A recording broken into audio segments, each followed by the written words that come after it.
Hello, Scorpio, Sun, Moon, Rising, and Venus Signs. Kamusta kayo? Sana po ay nasa mabuti kayong kalagayan. Welcome back po sa Star Tarot. At kung bago kayo dito, welcome din po kayo. Please subscribe, like, share my videos, and leave me a comment kung nakaresonate po kayo. Thank you.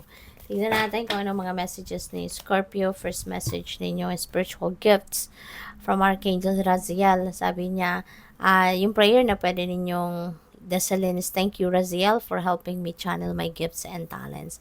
So, this is really a beautiful time para sa inyo, Scorpio. Kasi, you're going to be helped by Archangel Raziel sa ngayon na ma-embrace na ninyo, matanggap na ninyo yung mga spiritual gifts, no, and talents na binigay sa iyo ng universe.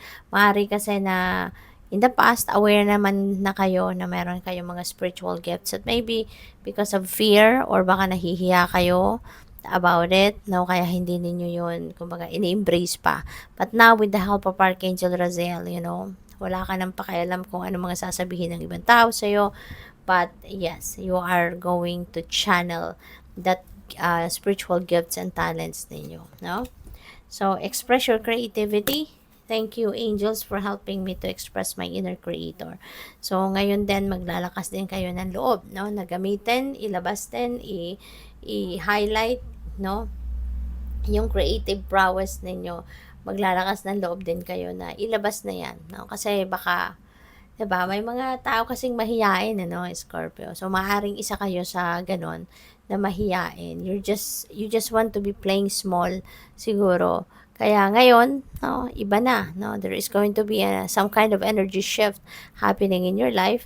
At yun, mai-express mo na ngayon kung ano yung mga talento mo, mga skills mo, yung mga spiritual gifts mo. Take time to breathe.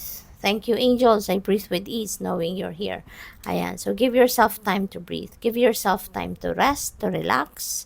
'Di ba? Mag-unwind kayo. Ayan, tama yan. Ang iba sa inyo, mag-beach. No? So, that's really beautiful kasi that is also perfect place for you to be. 'Di ba? Kung gusto din ninyong mag-unwind. Kasi iba yung epekto sa atin, no, nang nandoon tayo surrounded with nature. Very therapeutic, very healing, yung ganon. So, what else? We have trustworthy friends. Thank you, angels, for surrounding me with people I can trust and love. You are so blessed, no, Scorpio. Blessed kayo. Kasi, mahirap na ngayon makahanap ng totoong kaibigan. 'Di ba? Mahirap na makahanap ng mapagkakatiwalaang kaibigan. Pero kayo, you are blessed, no, with trustworthy friends. Kaya, you are very lucky.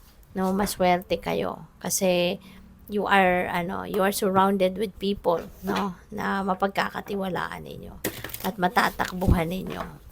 So, maraming salamat for subscribing to my channel. And if you haven't subscribed yet, subscribe na po kayo. And maraming salamat din for those of you who are not skipping the ads. Thank you. Malaking tulong po yan sa akin. And please click the join button po sa baba ng video kung gusto po ninyong mag-member sa channel. And sa mga cross-watchers out there, hello po sa inyo. Thank you. So, we have Peacock, Vibrancy. You were born to shine and inspire. Wow. Practice humility to avoid jealousy, be grateful for life, and more good things will come. Yan, so magandang paalala ito sa inyo, no, na maging grateful kayo sa kahit ano, no, sa lahat, sa buhay in general, maging grateful at ipagpapasalamat ninyo yan because that's going to open up more doors para sa iyo. More good things will come. Be true to yourself and recognize your brilliance. Okay? Basta lagi lang kayo magpapakatotoo, 'di ba? Kung ano yung totoong gusto ninyo, totoong nararamdaman ninyo, 'di ba? Express it, kaya put them into words. So, what else? We have Black Jaguar, ayan, Old Soul. Walk through life with confidence and grace. You have power from the beyond world. Focus on what you really want. You can create your dreams. Okay? So, focus on what you really want. Huwag kayong ma-distract. Huwag daw kayong, tawag dito, matempt, no? Na gumawa ng mga, alam mo yun, gumawa ng mga bagay na alam nyo namang hindi yun ang mahalaga, alam nyo naman na hindi yun ang importante, yung mga ganon, diba? So, focus sa kung ano talaga ang gusto ninyo. Mag-focus kayo sa kung ano talaga yung para sa'yo. Diba? Na alam mo makakatulong sa'yo, makakapagpasaya sa'yo, whatever it is that will make your heart sing. So, sundin ninyo yon. Doon kayo, diba? Doon kayo bumaling, kumbaga. Doon kayo mag-focus, alright? Kasi kayang-kaya ninyo yan. Kung ano man yung pangarap ninyo, ano man yung gusto ninyong ma-achieve sa buhay ninyo, kayang-kaya ninyo yung magawa, no? At dalhin yan sa inyong realidad, okay? You can create your dreams to become it, to become a reality. So we have freedom. Your heart is pure and free. A greater purpose calls you. You have unlimited reserves of stamina and strength. You follow the winds of change and accomplish your dreams. Ayan. So, baka meron ditong detour na mangyayari, Scorpio. 'Di ba? Maaring you are focusing on one thing. Dito, maaring yan ay inaasikaso ninyo. Nandiyan yung focus, attention, efforts, dyan ninyo binubuhos. And that is going to change. No, that is going to change kasi maaring merong bagong opportunity dadating at yun pala ang path na dapat ninyong tahakin sa ngayon, yun ang dapat ninyong pagkaabalahan, and that is where you can accomplish your dreams, no? Kaya feeling ko dito merong detour na mangyayari, no? Meron ditong pagbabago, may shift na mangyayari. We have links, keeper of secrets, take time out from the world and be observer.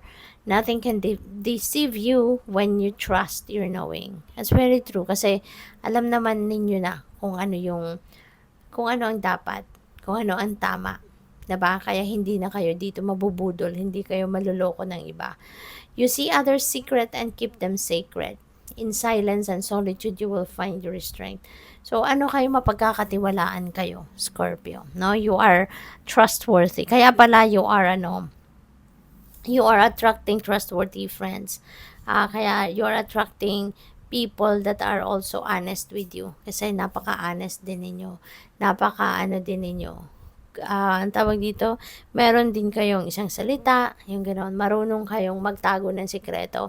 When someone tells you na secret lang natin to ha, sa atin lang tong dalawa, talagang you keep it as a sacred. Diba? Secret talaga yan. Talagang hindi rin ninyo yan ikikwento or ilalabas sa iba. You're definitely a trustworthy person. Kaya congrats sa iyo and good luck. Thank you for watching. Love and light. Namaste.